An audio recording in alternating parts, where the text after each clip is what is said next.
ఈ topic notable changes in software development. ఏంటి వేసుకోవచ్చు చెప్పాను ఈ టాపిక్ చెప్పానమ్మా, నోట్స్ రాయలేదా మీరు? నెక్స్ట్ టాపిక్ ఏంటి? లైఫ్ సైకిల్ మోడల్స్ చెప్పాను కదమ్మా. Water fall model and text life re model extension చెప్పాను. ర్యాపిడ్ అప్లికేషన్స్ డెవలప్మెంట్ చెప్పానా, అది చెప్పాలి. Next agile model, spiral model అయిపోయిందా? ఇంకేంటి వచ్చిన 2 టాపిక్స్ చెప్పాలి ఫస్ట్ యూనిట్లో. వాటికి ఒక 2 పేజెస్ వదిలేసి ఫ్రెష్గా స్టార్ట్ చేసి సెకండ్ యూనిట్ పెట్టండి. మెయిన్ హెడ్డింగ్ సెకండ్ యూనిట్ అని పెట్టి దాంట్లో రాయండి. సాఫ్ట్వేర్ ప్రాజెక్ట్ మేనేజ్మెంట్ అని మెయిన్ హెడ్డింగ్ పెట్టండి.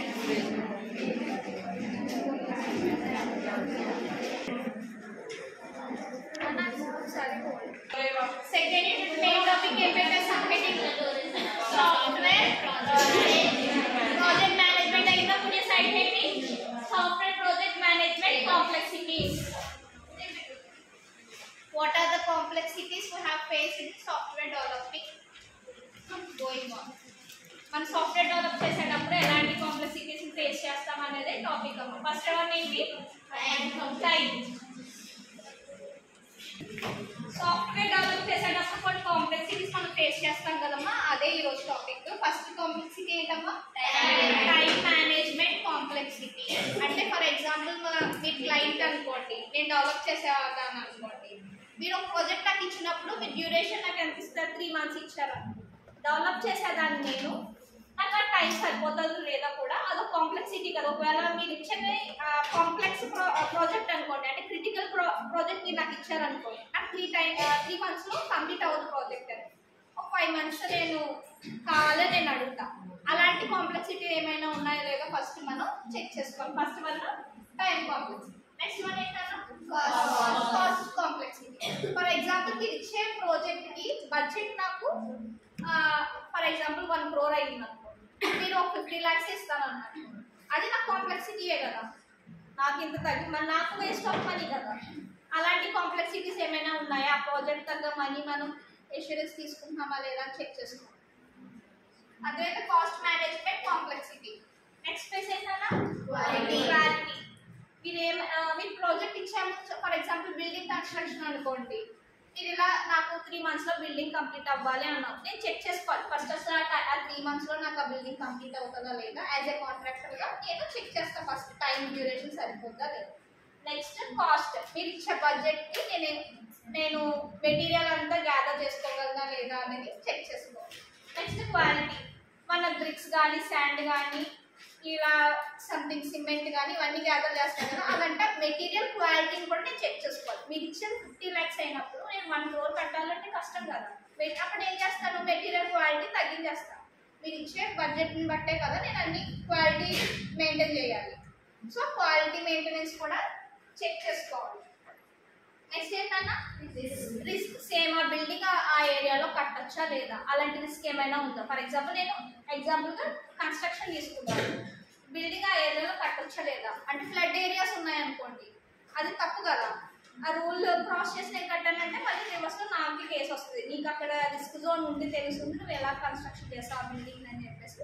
అలాగే సేమ్ మొబైల్ యాప్ డెవలప్ చేసేటప్పుడు ఆ యాప్ వల్ల ఏమైనా రిస్క్ ఉందా, అంటే దానికి గుడ్ ఆర్ బ్యాడ్ ఉంటాయి కదా ప్రతి దానికి. సేమ్ ఆ యాప్ డెవలప్ చేయడం వల్ల నాకు ఏమైనా రిస్క్ ఉందా, రిస్క్ అనాలిసిస్ కూడా, రిస్క్ మేనేజ్మెంట్ కాంప్లెక్సిటీస్ కూడా మనం ఫేస్ చేస్తాం. నెక్స్ట్ ఏంటన్నా? Human resource. మనం చేసుకునే ప్రాజెక్ట్ని బట్టి హ్యూమన్ రిసోర్స్ చేస్తాం. చిన్న ప్రాజెక్ట్ అయితే 2 to 5 ప్రాజెక్ట్ మెంబర్స్తో రిసోర్స్ పర్సన్తో సరిపోతుంది. లేదు ఒకవేళ చిన్న ప్రాజెక్ట్కి నేను 10 members పెట్టుకున్నానంటే నాకు టైం వేస్ట్ కదా. వేస్టేనా? ఒక చిన్న ఇల్లు కట్టినా కొంతమందిని నేను హ్యూమన్ రిసోర్స్ యూజ్ చేయలేను కదా. సో ఆ హ్యూమన్ రిసోర్స్ కాంప్లెక్సిటీస్ని కూడా మనం వెరిఫై చేస్తాం. నెక్స్ట్ ఏంటన్నా? Communication. This is the first phase అమ్మా, అది మాత్రం మోస్ట్ ఇంపార్టెంట్ ఫేజ్. ఏ బిల్డింగ్ కట్టాలైనా, ఎలాంటి ప్రాజెక్ట్ చేయాలైనా, సాఫ్ట్వేర్ అయినా హార్డ్వేర్ అయినా ఏదైనా క్లియర్ ఇన్ఫర్మేషన్ ఉండాలి, ట్రాన్స్పరెంట్గా ఉండాలి. మీ మనసులో ఇంకొకటి అనుకుని డెవలప్ చేసే వాళ్ళకి సరిగ్గా చెప్పకపోతే మీరు అనుకున్న ప్రాజెక్ట్ డెవలప్ అవుతుంది. సేమ్ మీరు సాఫ్ట్వేర్ చాలా మాట చాలా గ్యాప్ ఇస్తే చాలు.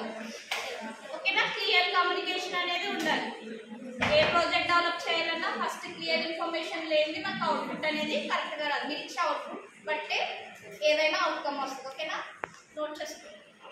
నెక్స్ట్ టాపిక్ ఏంటి? Responsibilities of A software project managers. ఒక ప్రాజెక్ట్ మేనేజర్ ఉన్న రెస్పాన్సిబిలిటీస్ ఏంటో మెన్షన్ చేయమన్నారు. ఫస్ట్ వన్ ఏంటమ్మా?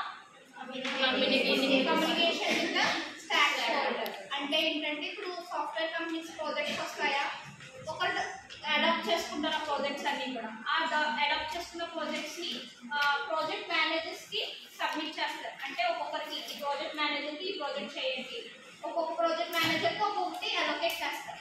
అలా ఫస్ట్ ప్రాజెక్ట్ మేనేజర్ యొక్క రెస్పాన్సిబిలిటీ ఫస్ట్ వన్ ఏంటమ్మా? Communication stock holder. అంటే ఎవరికైతే అడాప్ట్ చేస్తారో వాళ్ళు స్టాక్ హోల్డర్స్ అంటారు. ఆ స్టాక్ హోల్డర్ దగ్గర ఈ ప్రాజెక్ట్ మేనేజర్ క్లియర్ కమ్యూనికేషన్ అనేది మెయింటైన్ చేయడం. First responsibility communication with stock holder. అసలు ప్రాజెక్ట్ వాట్ అని తెలుసుకునేది ఫస్ట్ స్టేజ్. నెక్స్ట్ ఏంటమ్మా?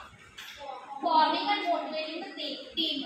ఒక టీమ్ని ఫామ్ చేయడం, ఆ ప్రాజెక్ట్ని స్పీడప్ చేయడానికి, డెవలప్ చేయడానికి మోటివేట్ చేయడం ఒక ప్రాజెక్ట్ మేనేజర్ ఉన్న సెకండ్ రెస్పాన్సిబిలిటీ. థర్డ్ రెస్పాన్సిబిలిటీ ఏంటమ్మా?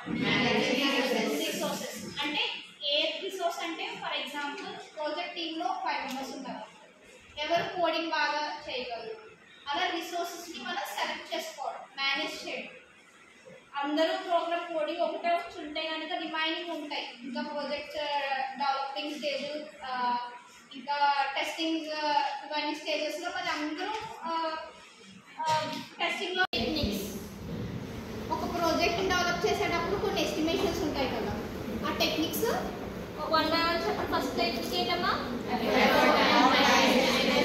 Our time estimation. ఒక ప్రాజెక్ట్ డెవలప్ చేసే ముందు ఎంత టైం పడుతుంది ఎస్టిమేషన్ కూడా మనం క్యాలిక్యులేషన్ చేసుకోవాలి. ఆ ఎస్టిమేషన్ కూడా అంటే సింపుల్ ప్రాజెక్ట్కి ఎక్కువ టైం ఎస్టిమేషన్ అనేది వేసుకుంటే మనకే లాస్ కదా. సో ఆ టైం ఎస్టిమేషన్ కూడా కరెక్ట్గా ఉందా లేదా అని చెక్ చేసుకోవాలి. టెక్నిక్ అదొక టెక్నిక్. నెక్స్ట్ టెక్నిక్ ఏంటమ్మా? Cost estimation.